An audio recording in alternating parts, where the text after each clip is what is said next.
Students, आज हम लोग कर रहे हैं चैप्टर 12 की रिव्यू एक्सरसाइज, जिसमें क्वेश्चन नंबर 1 है which of the following are true and which are false. पहला हमारे पास bisection mean to divide into two equal part. Bisection का मतलब ये होता है कि दो इक्वल पार्ट्स में डिवाइड कर दें, तो मीन ये स्टेटमेंट हमारी ट्रू है। नेक्स्ट है right bisection of a line segment mean to draw perpendicular which passes through the mid point of a line segment. ये हमारे पास डेफिनेशन है right bisector of a line segment की, जो कि आपके पास क्या होती है कि आपके पास आपने एक परपेंडिकुलर ड्रॉ करना है लाइन सेगमेंट के ऊपर जो कि उसके मिड से पास करे, तो ये स्टेटमेंट हमारी ट्रू है। नेक्स्ट है any point on the right bisector of a line segment is not equi distance from its and point. हमने फर्स्ट थ्योरम में प्रूव किया है कि अगर आपके पास कोई भी point right bisector of a line segment पे है तो अपने एंड पॉइंट से इक्वल डिस्टेंस पर होता है।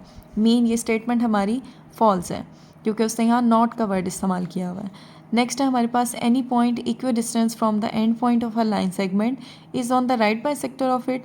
हमने सेकंड थ्योरम में प्रूव किया था कि अगर कोई भी पॉइंट आपके पास अपने एंड पॉइंट से इक्वल डिस्टेंस पर है तो वो लाई करता है right bisector of a line segment पे, तो मीन ये स्टेटमेंट भी आपकी ट्रू है। नेक्स्ट है the right bisector of the sides of a triangle are not concurrent. वो कहता है कि अगर हम ट्राइंगल के राइट बाइसेक्टर्स ड्रॉ करें तो वो कंकरेंट नहीं होते।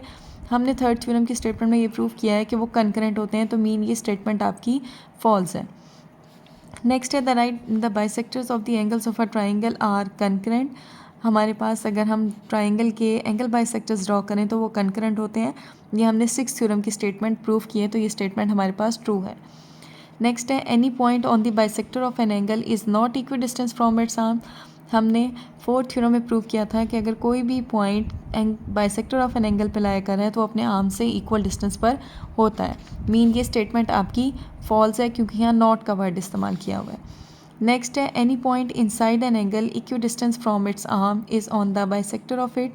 हमने फिफ्थ थ्योरम में प्रूव किया था कि अगर कोई भी पॉइंट इनसाइड एन एंगल लाई कर रहा है और वो अपने आर्म से इक्वल डिस्टेंस पर है तो इसका मतलब है कि वो बाइसेक्टर ऑफ एन एंगल पे लाई कर रहा है, तो ये स्टेटमेंट हमारी ट्रू है।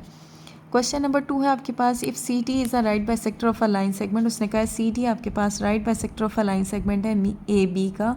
मीन वो ए बी के ऊपर परपेंडिकुलर है और उसके मिड से पास कर रहा है।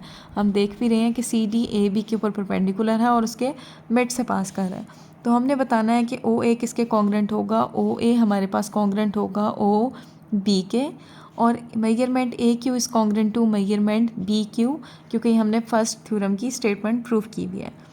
क्वेश्चन नंबर 3 है हमारे पास define the following bisector of a line segment. Bisector of a line segment की डेफिनेशन मैं आपको बता चुकी हूँ कि आपकी कोई भी line right bisector of a line segment तब कहलाती है जब वो लाइन सेगमेंट के ऊपर परपेंडिकुलर हो और उसके दूसरी कंडीशन उसके मिड से पास करे। नेक्स्ट है bisector of an angle. Bisector of an angle आपके पास क्या होती है कि वो रे जो कि एंगल कंप्लीट एंगल को दो इक्वल पार्ट्स में डिवाइड करे, उसे हम कहते हैं बाइसेक्टर ऑफ एन एंगल। इसके अलावा मैं आपको इसकी प्रॉपर डेफिनेशन जो कि बुक के एंड पे समरी में दी हुई है वो भी दिखा देती हूँ। जी, ये हमारे पास है बुक के एंड पे पेज नंबर 290। उसके बॉटम पे आप देखें कि दोनों डेफिनेशंस आपको दी हुई हैं। Right bisector of a line segment, a line is called right bisector of a line segment if L is perpendicular to the line segment and passes through its mid point. Next है आपके पास angle bisector. Angle bisector is a ray which divide an angle into two equal parts.